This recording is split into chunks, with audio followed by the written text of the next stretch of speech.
A former Navy SEAL arrived at the K-9 Rehabilitation Center searching for a calm service companion.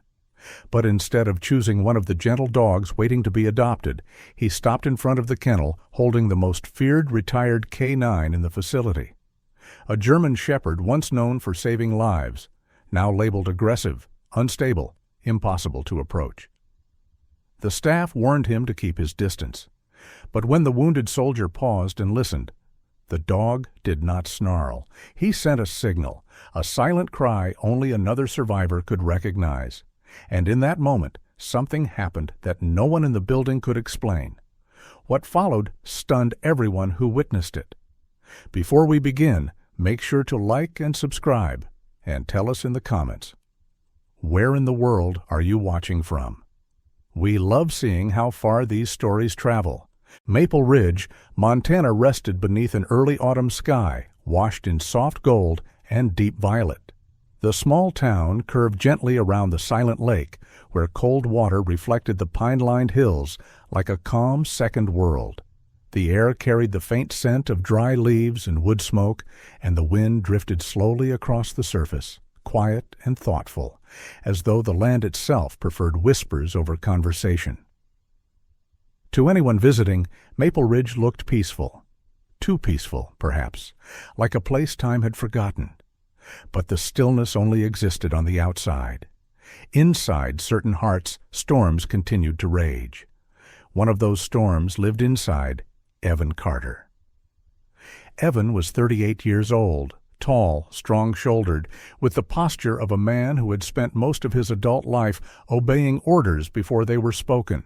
His dark brown hair was cut short in the old Navy SEAL style, more from habit than vanity, and faint creases had begun to mark the edges of his eyes. They were not laughter lines. They were the signatures of sleepless nights and distant horizons. Years earlier, a mission had gone wrong, the kind of wrong that ends with folded flags and names carved into stone. Evan had carried command that day. He had also carried the weight of survival afterward. His body came home. His heart stayed behind. Now he lived alone in a small wooden cabin near the lake. It was quiet, weather-worn, and honest, a place where silence could sit in a chair and stay as long as it liked. Evan wore the sort of clothes that blended into the background of forests and docks. An old leather jacket, dark T-shirts, faded jeans, boots scuffed by time. He wasn't rude. He wasn't bitter. He simply spoke less than the world expected, and he listened more than the world knew. Each evening, as the light thinned and the sky turned to bruised lavender, Evan sat on the porch with the lake spread open before him. An old set of metal chimes hung beneath the eaves. When the wind moved through them, most people would have heard only notes. Evan heard memory. He heard last breaths carried by ocean wind. He heard voices of men he could not save. To him, grief was not a crashing wave. It was a slow, patient tide that never receded. He took small repair jobs around town, fixing boats, patching docks, restoring engines that refused to cooperate. The people of Maple Ridge called him polite but distant, the SEAL from down by the lake. They respected the space around him like one respects a graveyard or a church, quietly, gently, without questions. Maple Ridge had lost sons, too. They knew what silence meant. Across town, where paved roads turned to gravel and pine shadows grew long like reaching arms, stood the Maple Ridge K-9 Training and Rehabilitation Center. It wasn't large. It wasn't glamorous. It was simply necessary. A place where dogs who had served were sent to recover, learn, or retire. Among the kennels, set slightly apart from the rest, lived the one they called Shadow. Shadow was a 6-year-old German Shepherd with a coat the color of twilight, black shading into deep rust brown, smooth and thick, moving like liquid when he walked. He was built powerfully, disciplined even at rest, the kind of animal that could sprint toward danger while others ran away. His eyes, however, betrayed what the body hid. They were sharp, intelligent, and unbearably sad. Shadow had once worked in a tactical police unit. He had tracked suspects, protected officers, saved lives. He had been more than useful, he had been extraordinary, and he had loved one human above all others, his handler. That man had been his world. Then a raid went wrong. Gunfire, panic, blood, loss. Shadow had stayed with his fallen partner until he was dragged away. He did not understand death. He only understood that the person he trusted was gone. After that, he changed. He became unpredictable, withdrawn, aggressive when cornered. He attacked a trainer. He snapped at hands. He refused to obey. They placed him in a reinforced kennel away from the others, where only the bravest or most stubborn caretakers came near. Most people saw danger when they looked at Shadow. Shadow saw absence. One person at the center still believed in him. Sarah Whitman, late 30s, warm-faced, with hazel eyes and sandy blonde hair tied carelessly back. She moved gently, spoke kindly, and treated even frightened animals with patience instead of force. Years earlier, an accident had taken her younger brother. Since then, she had learned that broken things did not need to be pushed. They needed to be understood. But even Sarah could no longer safely enter Shadow's space. And that frightened her, not for herself, but for him. She worried that one day the file would be stamped with a final word, beyond saving. One evening, as autumn tilted softly toward dusk, Evan drove past the K9 Center after finishing work on an old boat motor. The wind brushed through the open window of his truck, carrying the scent of pine resin and distant water. He wasn't thinking about anything in particular. His thoughts rarely formed sentences anymore. They were simply currents moving through an ocean inside his chest. Then he heard it. A bark, not loud, not panicked, broken. There was rhythm inside the sound, a natural cadence, the way trained distress calls sometimes fell into pattern. Short, pause, longer, pause, repeat. It wasn't Morse code, not exactly, but it carried the same heartbeat. The sound of someone proud who refused to scream, yet still needed the world to notice. Evan felt the air leave his lungs. Instinct rose first, then memory. He pulled the truck onto the roadside gravel without quite realizing he'd done it. He stepped out. Evening air wrapped around him, cool, faintly metallic, and the pines lifted their tall dark heads like sentinels standing watch. He stood still beside the fence and listened. Inside, Shadow paced the length of his kennel, claws ticking softly against concrete. His breath came fast and shallow. His world had shrunk to metal, shadows, and the fading scent of what had once been safety. Then he stopped. He lifted his head. He listened. And somewhere, not close, not far, a soul who understood had paused. Sarah noticed the moment from the walkway. She slowed. Shadow did not pace. Shadow always paced. But now he simply stood, muscles taut, eyes fixed toward the fading road as if listening for a sound beyond the reach of human ears. She followed his gaze, but saw only quiet highway and the lengthening evening. Evan did not see the dog. Shadow did not see the man. But the same invisible thread tightened between them. Perhaps it was the way grief recognizes itself. Perhaps it was only coincidence. But Evan did not leave immediately, and Shadow did not bark again. The chimes on Evan's porch would sing again that night. The lake would remain still. Maple Ridge would sleep in the safety of its quiet streets. But in one man and one dog, something delicate shifted. Not healing yet, not hope yet. Only the first small turning of a tide. The world outside remained calm. Inside, the storm began to listen. Evan returned to the K9 Center the next afternoon, the pale autumn sun lying low over Maple Ridge and turning the gravel road into a pale ribbon of dust. The pines along the property line swayed quietly in the breeze, their branches whispering in ways that only lonely men ever truly noticed. He had not planned to come back. That was the strange part. His days usually followed careful, quiet repetition because change had teeth. Yet here he was, walking toward the chain-link fence with steady steps, like a man following a call no one else could hear. Inside the center, the air held a faint smell of disinfectant, old newspapers, and dog fur. The kennels stretched in neat rows, each with a small platform bed, stainless steel bowl, and shadows tucked into corners. Evan paused near the reception counter, where a small bell sat beside a clipboard. Behind the counter worked a middle-aged man named Tom Barrett, though Evan did not know his name yet. Tom was in his late 40s, tall but beginning to stoop, with a patchy beard and tired brown eyes. He had the look of someone who had once been cheerful but had worn himself thin over time. Tom greeted people politely but guardedly, as if every hello cost a coin from a nearly empty pocket. Life had made him practical rather than optimistic. Evan explained quietly that he wanted to volunteer, not for training, not handling, just helping. Tom blinked, surprised by the calm confidence in Evan's voice. Most people sounded unsure here. Evan did not, but Tom still warned him about Shadow. Even saying the dog's name lowered his tone a notch, as if out of respect for danger. He explained simply that Shadow was unpredictable, reactive, and should not be approached. Evan only nodded. Down the hallway, footsteps approached.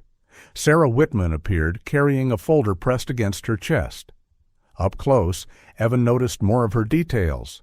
She was of medium height, slender but strong, moving with a quiet steadiness born not from confidence but from compassion.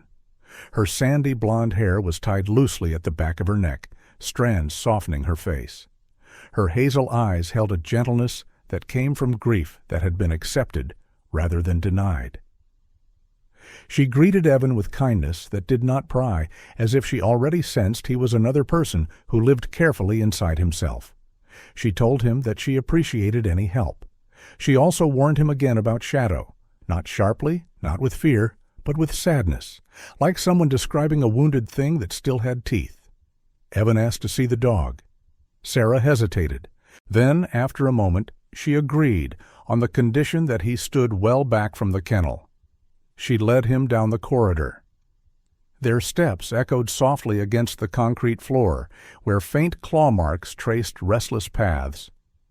The other dogs stirred as they passed, some whining, some watching, some pressing noses against wire. Shadow's kennel sat slightly apart at the far end. The moment Evan came near, Shadow stepped forward. The German shepherd looked larger up close, muscles rippling beneath his twilight-colored coat. His ears pricked, posture tall and alert, tail still and low. His eyes locked onto Evan with an intensity that felt almost human. Then the growl came. It was deep, resonant, and warning, not frantic, a control sharpened by training and grief. Tom, who had followed them at a distance, instantly tensed and took a step back. Sarah's face tightened with concern. Shadow's growl rose in volume, chest vibrating like a drum. But Evan did not retreat. He did not move closer either. He simply stood, breathing evenly, shoulders still, gaze level, not challenging, not fearful, only present. And then he heard it, not in the sound of the growl, in the breath beneath it. A quick inhale, strained, a slow release, a hitch, repeat. It was rhythm, a rhythm he had heard before in broken radio lines and gasping lungs in the dark. Panic harnessed by discipline, fear buried under duty, the kind of breathing pattern used when pain was supposed to be silent but still needed to be known. Evan's gaze softened in recognition. Sarah noticed the change on his face and frowned. She asked gently if everything was okay. Evan did not answer immediately. He was listening the way soldiers do when the world squeezes down into heartbeat and air. Shadow stepped forward again, closer to the bars, posture tall, eyes sharp. His hackles were raised, but his pupils were not wild. This was not madness. This was control stretched to breaking. That was when Tom whispered sharply for Evan to move back. But Evan did not. He spoke instead. His voice was low, deep, steady, like a stone dropped softly into water. He said he understood, not as a command, not as comfort, as truth. Shadow froze, the growl cut off mid-sound. The silence that followed felt heavy enough to bend the air. Sarah's breath caught. Tom swore beneath it, stunned. Shadow's ears tilted forward. His body remained tense, yet something in his gaze shifted. The edges of violence softened into confusion, into awareness. Evan did not smile. He did not reach forward. He only breathed with the dog, matching rhythm to rhythm, offering steadiness like a lifeline. Minutes passed like that. Quiet, still. A fragile thread stretching between them. Sarah finally spoke softly, explaining more of Shadow's history. Her voice trembled at the parts where loss had carved through life. She looked different when she spoke of it. Older somehow, but also braver. Grief had not hardened her. It had made her gentler, like water smoothing stone. She said she had tried everything she knew to help Shadow heal, but sometimes pain closed like a steel trap. Evan listened, and then he said Shadow was not dangerous. He was grieving. Sarah stared at him, eyes wide, because he had said the one sentence she had always believed but had never been able to prove. Shadow paced once, turned back, then issued a sound none of them expected. Not a growl, not a bark, a quiet, trembling whine. Sarah's hand flew to her mouth. Tom whispered that he had never heard the dog make that sound. Evan lowered his gaze slightly, acknowledging the dog like a fellow soldier rather than a pet. He did not reach forward, but he made one simple promise in his voice. He said he would come back. Shadow watched him until the moment he stepped away, ears forward, breath steady, as though finally, at last, someone had heard him. Outside, the lake wind followed Evan back toward the road, tugging at his jacket like an old friend trying to speak. Maple Ridge continued its quiet life. The sky slowly traded gold for indigo. The pines rustled softly. But inside the K9 Center, a dangerous dog had fallen silent for the first time in months. And a man who had sworn to avoid attachments turned and looked back before leaving, just as the story had meant for them to do. The afternoon light thinned into a softer gold the next time Evan returned to the K9 Center. Maple Ridge seemed suspended between seasons, the air cool enough to carry a hint of winter, yet still warmed by the steady breath of autumn. He walked through the entrance with the same quiet steadiness as before, nodding briefly to Tom at the counter. Tom Barrett looked more tired today, or perhaps Evan simply noticed it now. The man carried a fatigue that had nothing to do with sleep, the kind that came from long stretches of compromise. He gave Evan a wary look, remembering how Shadow had reacted, but he didn't argue. He simply warned him again. The dog had attacked people before. Evan acknowledged the statement with a calm nod. The words did not surprise him. Sometimes broken things struck out when the world leaned too close. Sarah appeared a few moments later, carrying a folder and a leash, loosely looped over her wrist, though she had no intention of using it on Shadow. Her gentle hazel eyes softened when she saw Evan. She was a woman shaped by hurt, but not hardened by it, carrying warmth the way others carried scars. She explained again that Shadow was dangerous. Her voice didn't tremble from fear, but from sorrow. She was the kind of person who blamed herself when living creatures hurt. She led him back down the corridor, their footsteps echoing quietly beneath the humming lights. Dogs stirred behind the bars as they passed. Some barked, some only watched. Shadow waited at the far end. The German shepherd stepped forward as soon as Evan entered the corridor. His coat, still dark as twilight, lifted slightly along his spine. The muscles beneath his skin tightened like drawn wire. His eyes focused sharply. He did not hesitate. The growl came immediately, low, strong, controlled. A soldier guarding the last gate that still belonged to him. Tom stopped several paces back.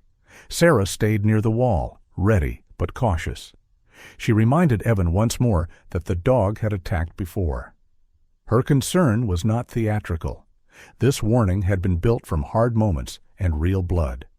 Shadow's previous handler had been the axis of his world. Losing him had shattered the compass.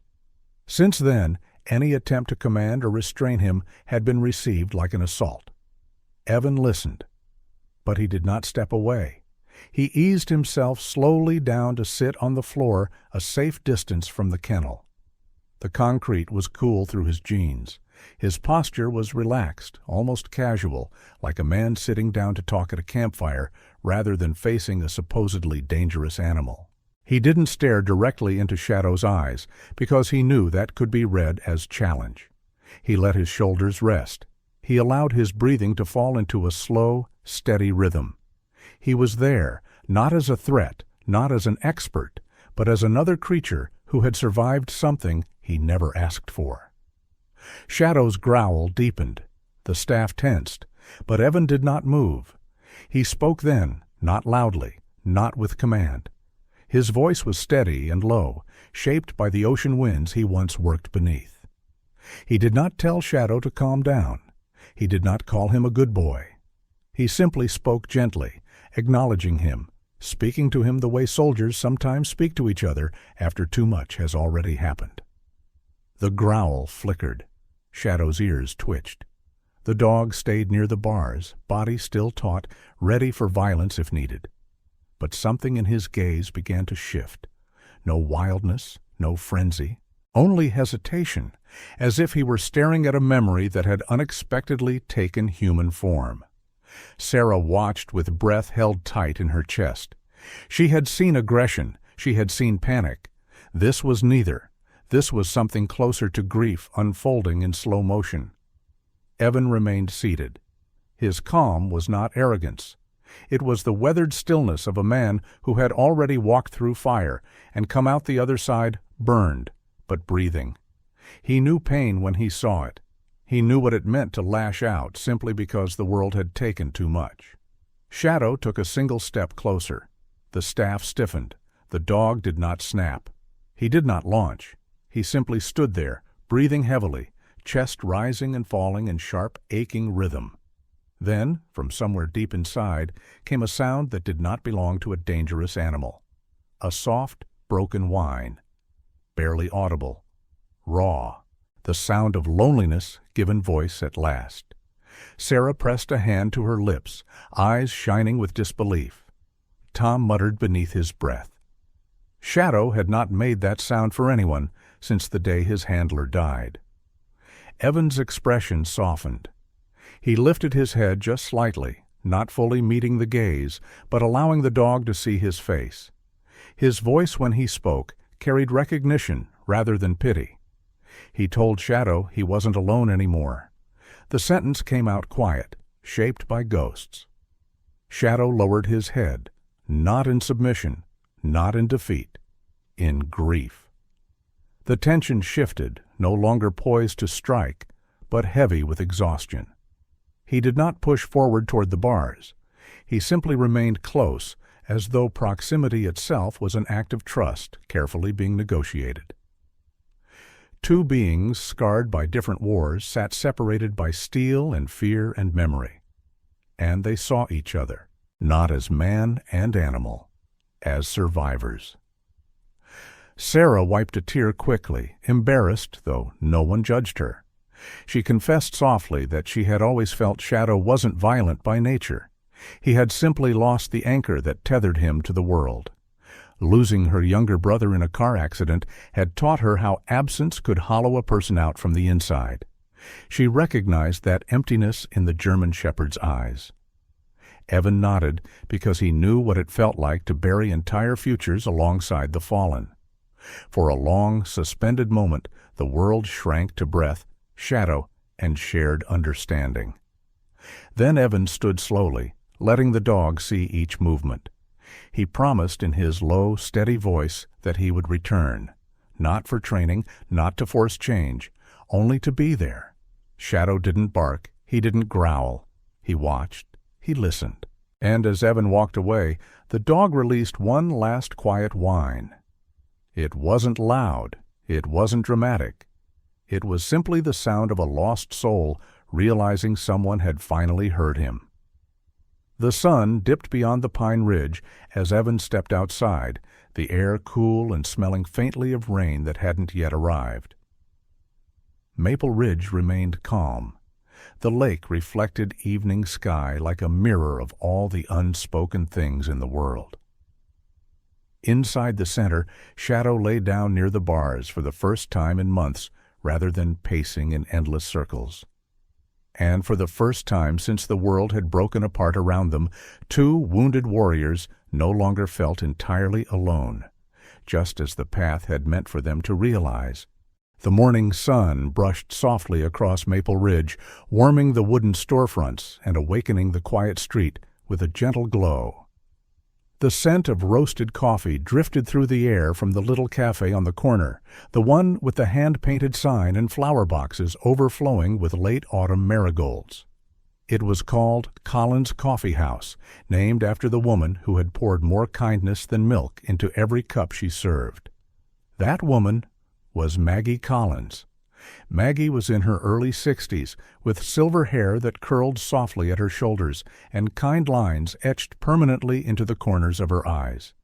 She was neither tall nor fragile, but carried herself with a sturdy warmth, as if life had shaped her into shelter. She had once been the mother of a soldier. She was still his mother, simply without him now, and losing him had stitched a gentleness into her soul that never left. She did not ask questions about wounds she could already see. One cool morning, Evan Carter pushed open the cafe door. The bell above it chimed softly. He looked slightly out of place here, like a shadow stepped into sunlight. His leather jacket still carried the faint scent of the lake wind and machine oil. He stood for a moment just inside the door, unsure, then approached the counter quietly. Maggie saw the look first, the one that never really fades from soldiers' eyes. She had seen it too many times not to recognize it immediately. It was the look of someone who had walked far beyond what others could imagine, and then somehow been expected to come back unchanged. She smiled at him, not the kind of smile meant to pry stories loose, but one that simply welcomed him home. She told him he could sit wherever he liked. He chose a small table near the window, where morning light spilled across the wooden grain like a soft invitation. Maggie brought him a mug of coffee without being asked. It was dark, strong, and steaming, wrapped in the gentle aroma of comfort. She did not ask his name. She did not ask where he was from or why he carried sadness in his shoulders like an extra weight. She simply set the mug down in front of him and said that refills were on the house. Evan sat for a long while, hands wrapped around the warmth as though he were thawing something frozen inside him. He watched the town move slowly past the window. He had grown used to silence, but this silence was different. It was not empty. It was safe. Maggie glanced his way now and then, never staring, only checking, the way mothers do.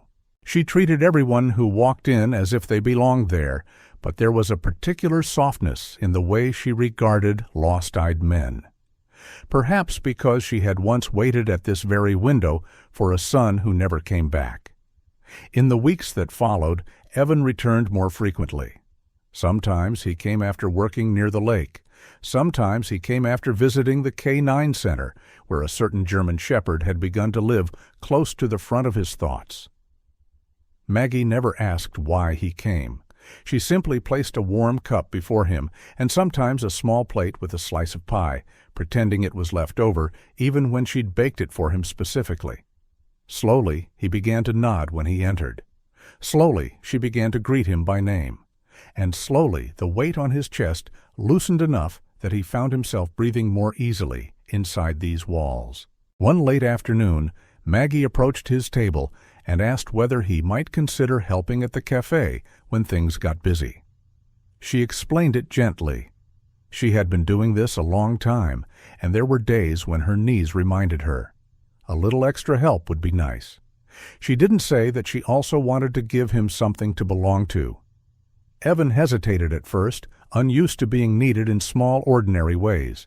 But the idea of fixing something simple, like a stubborn coffee machine or a loose chair leg, felt strangely healing. So he agreed. Word spread quietly through Maple Ridge that the quiet man from the lake had begun working mornings at Collins' Coffee House. Locals greeted him. He answered simply, but not coldly. He carried trays carefully. He fixed dripping taps and sticky doors. Maggie seemed grateful in that quiet, knowing way, and every so often she would rest a hand on his shoulder as she passed by with a pot of coffee, a gesture that said nothing and everything at once. There were regulars. One was an elderly schoolteacher named Mrs. Avery, who wore oversized scarves and spoke with the soft formality of a woman raised on classical literature. Another was a tall mechanic named Luke Harmon, with grease stained under his fingernails and a booming laugh that covered up his loneliness. These people were part of the furniture of the cafe, and in time, Evan became part of that furniture too. He didn't talk about the war. He didn't talk about Shadow. He didn't talk about the nights that still wrapped themselves around his throat, but he began to smile. Just a little. Sarah Whitman visited now and then. She would stop by after work at the K9 Center, shoulders tired, yet posture always gentle.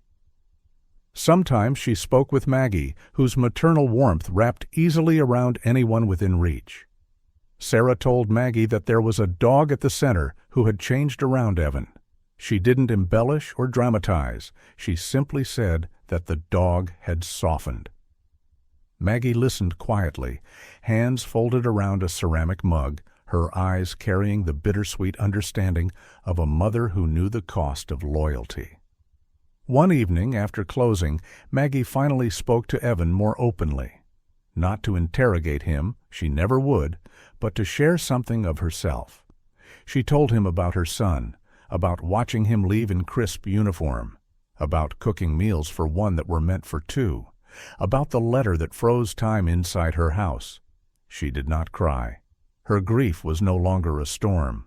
It was a soft ocean that had learned to kiss the shore instead of breaking against it. And she said that she saw the same ocean in his eyes. Evan listened. For once, listening did not hurt. He didn't speak much in response. But when he did, he thanked her. Not for the job, not for the coffee, for the kindness. And something inside him shifted. It was small at first, a brief, unsteady smile, a faint softening of his voice when he spoke to customers, a willingness to meet eyes. The storm inside him was still there. But now, when he sat in the corner of the cafe and listened to the laughter, the clatter of cups, the soft hum of life, he felt something else. He felt the possibility of belonging. And in Maple Ridge, belonging was the first step toward healing. Maggie noticed that his shoulders rested lower. She noticed the moments where he almost laughed. And she did what only the truest mothers do. She didn't mention it. She simply poured another cup and let him find his way back to the world at his own pace. Day by day, Evan began to carry warmth in his chest instead of only ghosts. And when he smiled, even slightly, it was real, just as the story had promised. The storm came without warning.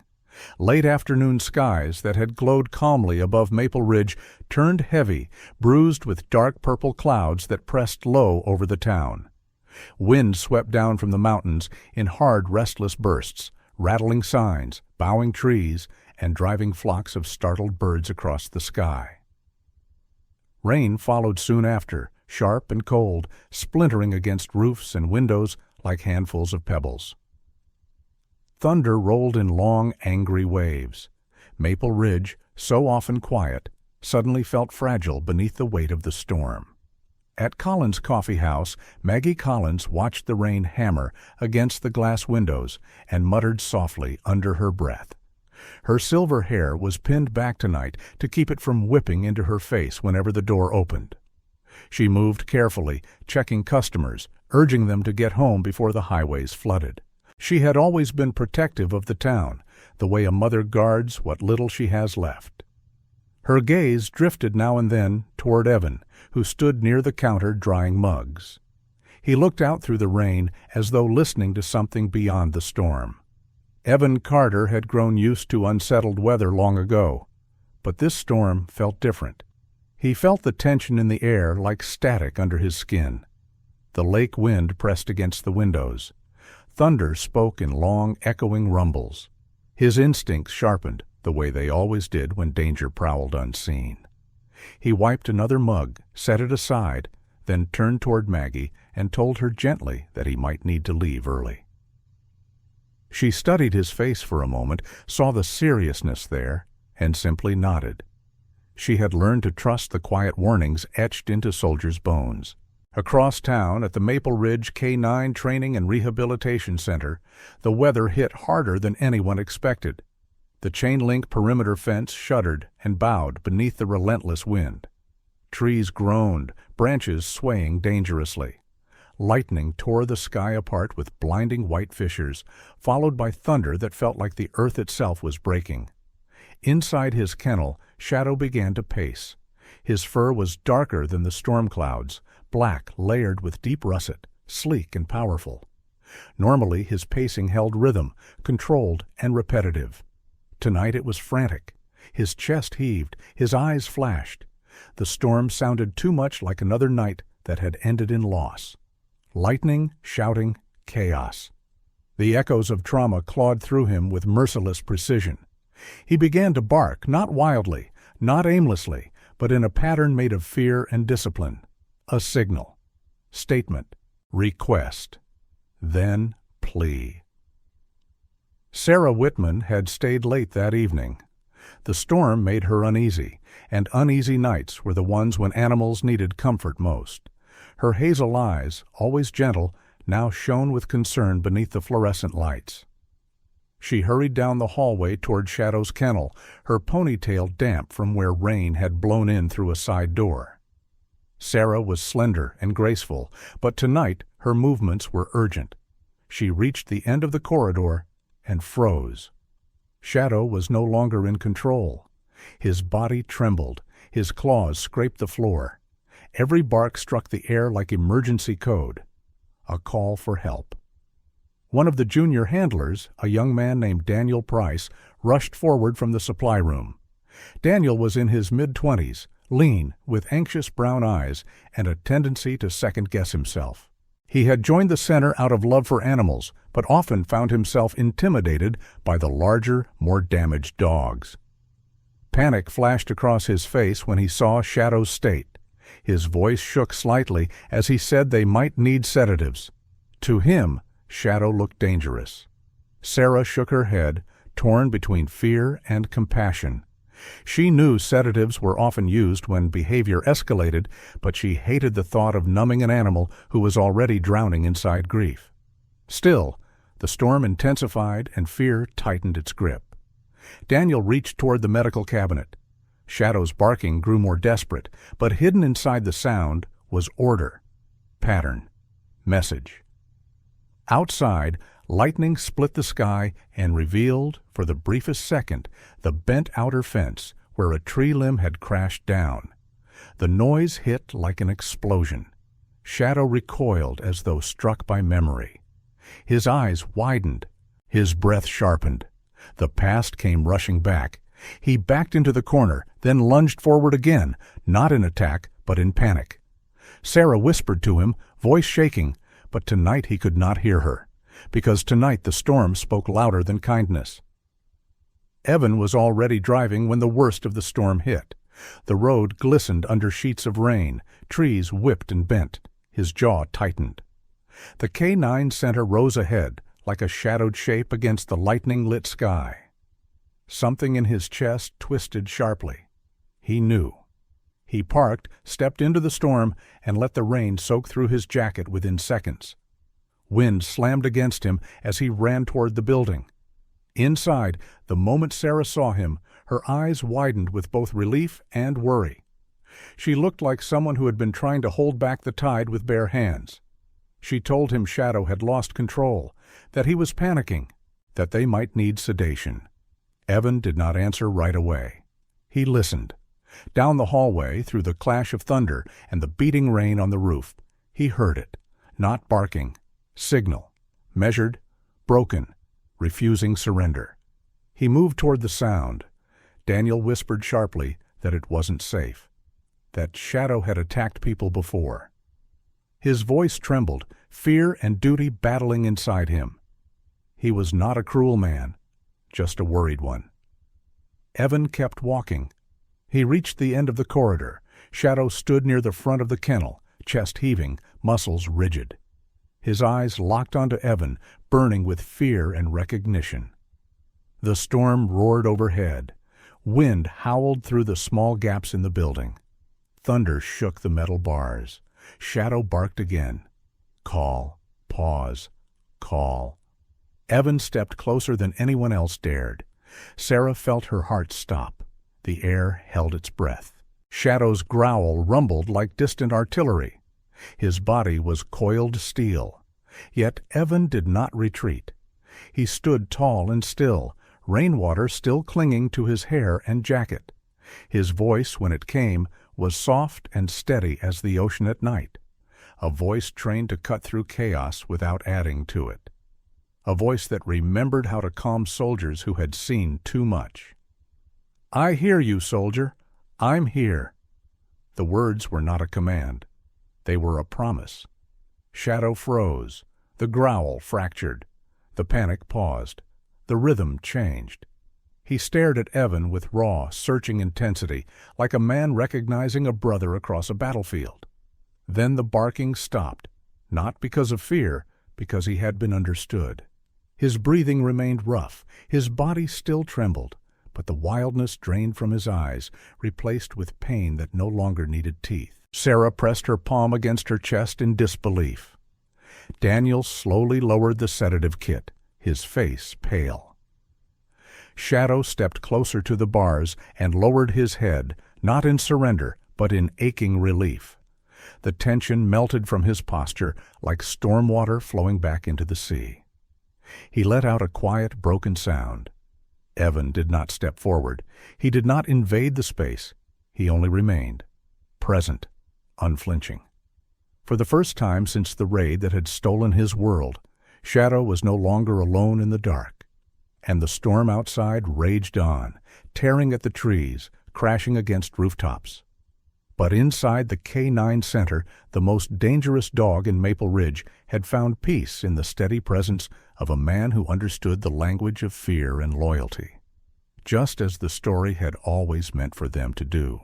The fire began in silence, the way disasters often do, with a single spark hidden inside the technical wing of the Maple Ridge K9 Training and Rehabilitation Center.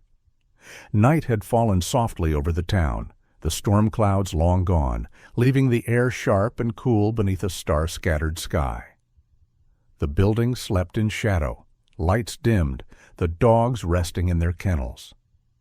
Somewhere deep inside the walls, an aging electrical panel cracked and hissed. A thread of smoke curled upward, like a question whispered into the dark. Then heat, then flame. Within minutes, fire crawled along the ceiling, hungry and fast. Alarms screamed to life, shattering the quiet. Red strobes flashed through the corridors, painting panic across the walls. Dogs began barking, some frantic, some confused, some howling like the fire itself had teeth. Sarah Whitman was in the office finishing paperwork when the alarm hit. Her heart lurched into her throat. She ran, hair loosening from its tie, shoes slapping the concrete floor. Her gentle hazel eyes widened in horror when she saw smoke pouring from the far hallway. The technical wing, the wing closest to Shadow. Handlers burst from side rooms, shouting instructions, racing to unlock kennels and lead animals out. One of them was Daniel Price, the young handler with anxious brown eyes and a heart that always seemed one size too vulnerable for this world.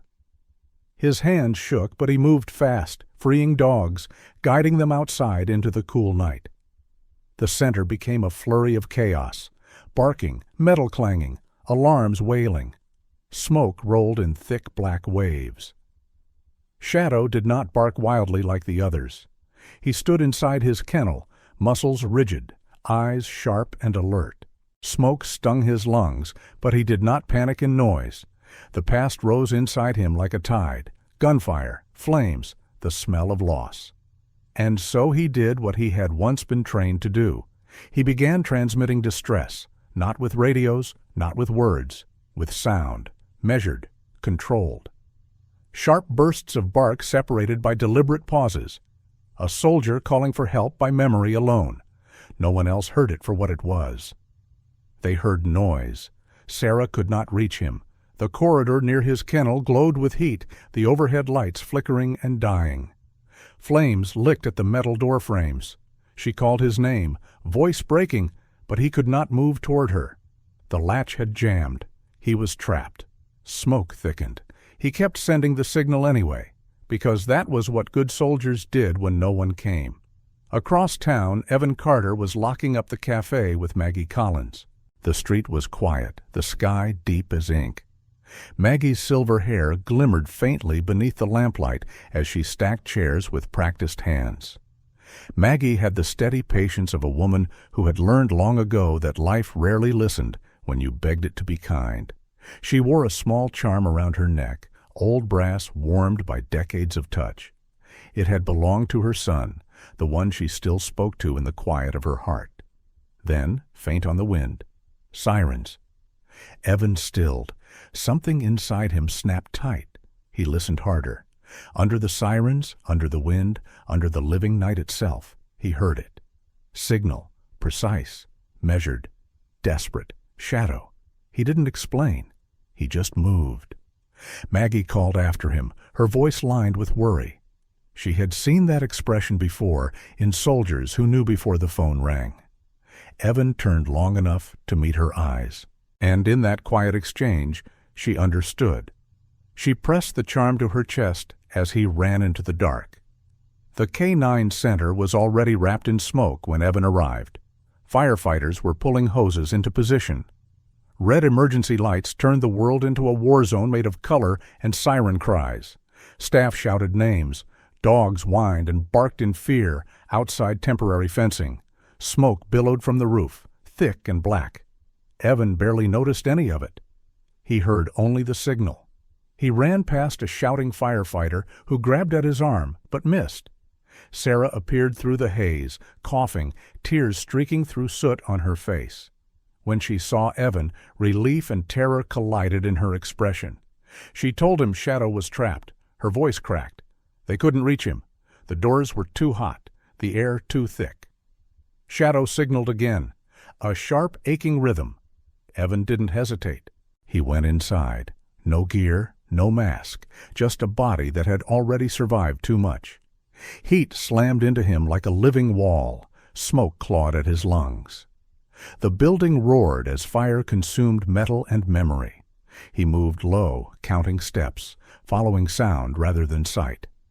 Old instincts surfaced, the part of him trained to walk through chaos with steady breath and level mind. Shadow's signal grew clearer. Evan reached the end of the corridor. Flames crawled along the ceiling, dripping sparks that hissed on the floor. The metal bars of Shadow's kennel glowed faintly with heat.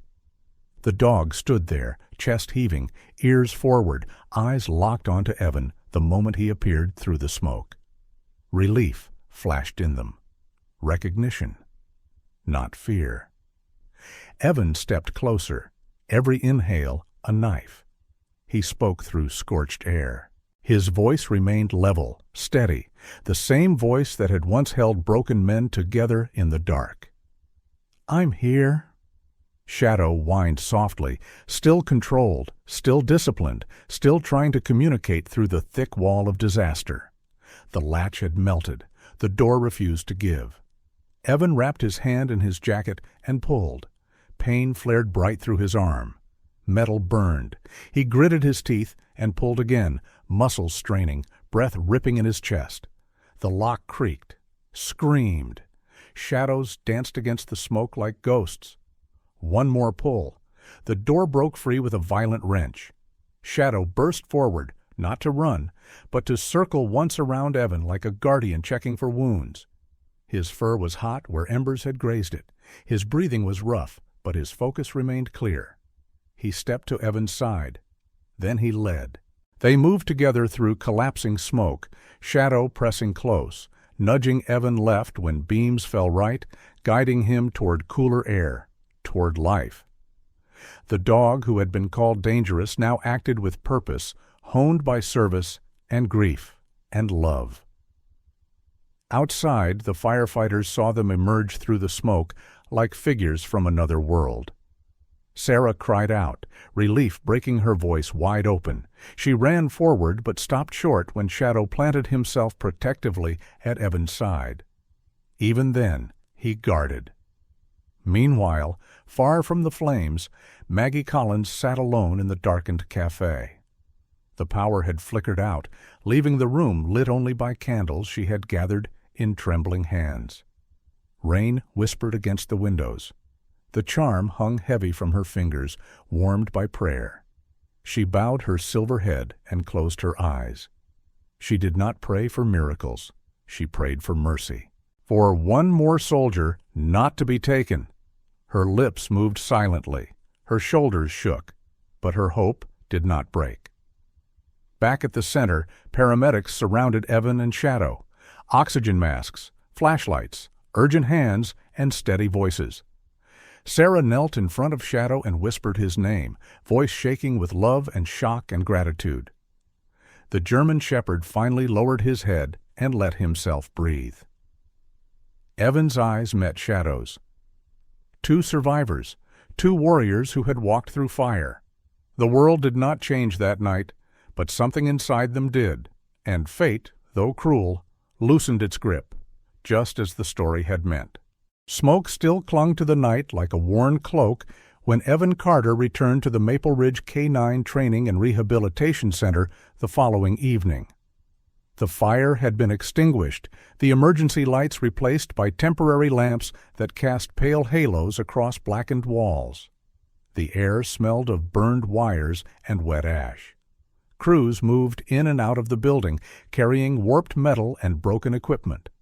The world had returned to motion, but something inside the place remained hushed, reverent, as though it understood what almost had been lost. Shadow was alive. That single truth carried Evan forward. He moved through the dim hallway, the soles of his boots crunching on broken debris.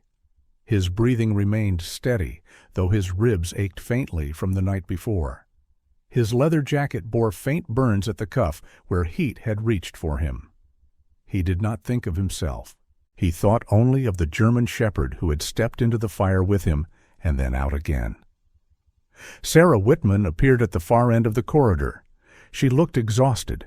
Her sandy blonde hair had escaped its tie and framed her face in soft, uneven strands. The last 24 hours had carved tenderness and worry deeper into her features. She was a woman who felt more than most people dared, and it left her looking both fragile and impossibly strong. When she saw Evan, relief washed across her hazel eyes. She thanked him, voice quiet, because anything louder would have broken into tears. She led him to the reinforced temporary kennel where Shadow had been moved for observation. There the dog lay curled near the front, his coat still singed in a few places, his breathing even if slightly heavy. His ears twitched when he sensed Evan. His head lifted. Those dark, intelligent eyes found him across the distance. Recognition. Sarah watched silently. Daniel Price stood nearby, still shaken.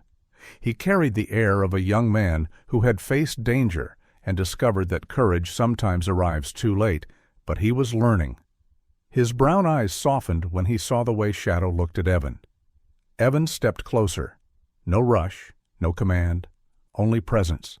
Shadow's tail moved once, not a wag, a small acknowledgement.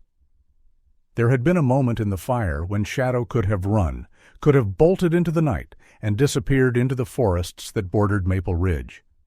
But he had not. He had stayed. And tonight, he waited. Sarah opened the secondary safety gate, reminding Evan gently to keep his distance. The memory of Shadow's past still lived inside every staff member. But Evan no longer carried fear, not foolish bravado, just understanding. He lowered himself to sit on the floor several feet away. The building creaked softly around them. Somewhere outside, wind brushed the pine boughs like careful fingers. Silence settled, warm and fragile. Evan spoke, not in command voice, not in handler tone, in human voice. He told Shadow that he had come back, that no one was going to hurt him, that he wasn't there to control him. He paused, breath slow, steady. The words that followed were simple, but they carried the weight of every battlefield, every loss, every night he had begged the world not to take one more. He said, "Trust me," not as an order, as a plea. Shadow listened. He studied Evan with the patience of a creature who had learned the cost of betrayal. Grief still lingered in his gaze like winter that refused to thaw. But something else had taken root there, too. Recognition. The sense that this man would not vanish in the smoke when the world fell apart again. Shadow rose, slow, careful, deliberate. Sarah's breath caught. Daniel shifted uneasily, torn between fear and awe. The German shepherd walked forward until he stood at the bars. He did not growl. He did not bark. He simply waited. Evan moved closer, slow as prayer. His hand hovered near the gate. Shadow leaned forward, muzzle brushing the metal. Not in challenge, in acceptance. Sarah unlocked the kennel. The door groaned open. For one suspended heartbeat, everything paused. Grief, fear, history. Then Shadow stepped through, not with violence, with trust. He moved past the barrier and then, astonishingly, circled Evan once, brushing his powerful body against the man's leg. It was not a fearful touch. It was protective, tentative, choosing. Outside, the building's damaged roof gave a hollow creak. Dust fell in soft fragments. Shadow reacted instantly, but instead of bolting, he placed himself between Evan and the falling debris instinctively, pressing his shoulder into Evan's leg, shielding him. A warrior move, a guardian act. Sarah covered her mouth with trembling fingers. Daniel whispered something reverent beneath his breath. Shadow remained close as Evan guided them toward the exit. The hallway flickered with fading light. The smell of ash still hung thick, ghost-like. More debris shifted overhead. A fragment clattered against the floor behind them. Shadow guided Evan slightly left, nudging him with measured pressure the way he once had guided officers through collapsing rooms. Outside, cool night embraced them. Fire crew members stopped what they were doing. They watched. Because the most dangerous dog in Maple Ridge had not only walked willingly at a man's side, he had protected him. Shadow exhaled and finally let his body relax. He leaned against Evan's leg, just for a moment. It was not obedience. It was trust, and it was the first time he had offered it since the day his partner died. Sarah blinked tears from her lashes, heart too full for words. She approached slowly. Shadow turned his head toward her, not defensive, simply aware. When she thanked him, her voice trembled with relief and wonder and love for a creature who had suffered more than words could hold. Shadow did not understand her language, but he understood tone. He stood taller. Evan rested his hand gently on the shepherd's neck. He didn't stroke. He didn't claim ownership. He simply remained there as two survivors chose each other in the quiet aftermath of ruin. The night settled around them like a blessing, and in that stillness, trust, fragile and sacred, finally returned to a warrior who had once lost everything, just as the story had meant. The sun slipped softly over Maple Ridge, laying warm gold upon the lake, as if the world itself had finally decided to be kind. Weeks had passed since the fire, and the center had begun to heal in quiet, patient ways. Walls had been repaired, rooms repainted. But the deepest change was not in brick or wire. It was in the hearts that had survived the night the world nearly ended. Shadow was no longer kept apart. His kennel no longer sat in the far-shadowed corridor. Instead, he spent his days near people, walking the grounds beside Sarah Whitman or resting at Evan Carter's feet. Word had spread through the town that the most dangerous dog in Maple Ridge had become something transformed. Not tamed, not broken. Simply restored to the warrior he had always been. The review board from the state program arrived one bright afternoon. They were composed of practical men and women with careful eyes and sensible shoes, people used to weighing risk against responsibility. One of them, a woman named Carolyn Mercer, stood tall and trim with iron gray hair and a voice shaped by years of steady authority. She watched as Shadow walked at Evan's side, guiding him gently around a fallen branch. The dog was calm, steady, focused.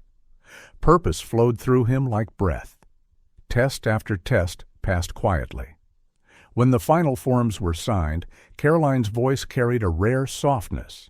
Shadow, age 6, German Shepherd, formerly retired K9, was certified as an official service companion, not a liability, a guardian.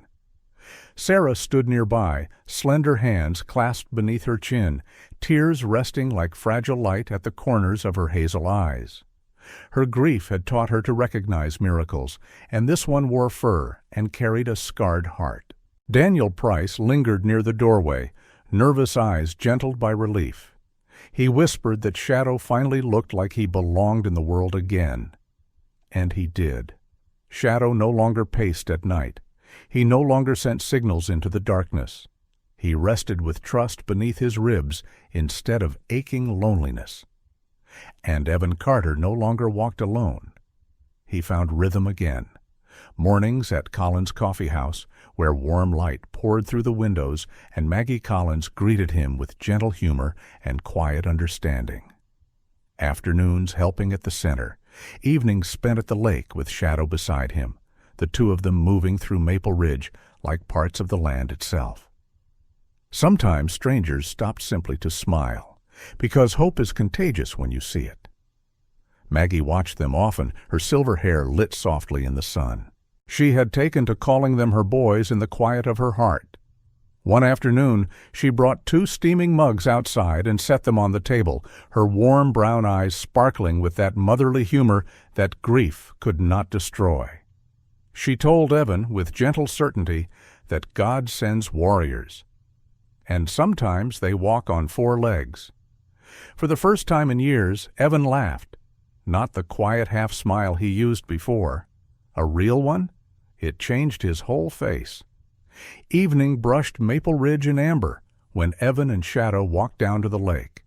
The water reflected sky and pine, long strokes of color stretching toward the horizon.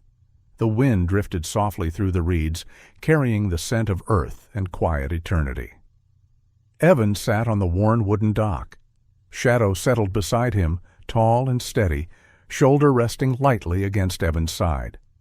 There were no commands, no expectations, just presence. 2 warriors who had finally laid down their fear. They did not speak. They did not need to. The wind whispered through the pines, "You survived. Now live." And for the first time since the world broke, Evan believed it was true. Shadow breathed peacefully beside him, and the lake held their reflection like a promise that the dark had finally loosened its grip, just as the story had always meant.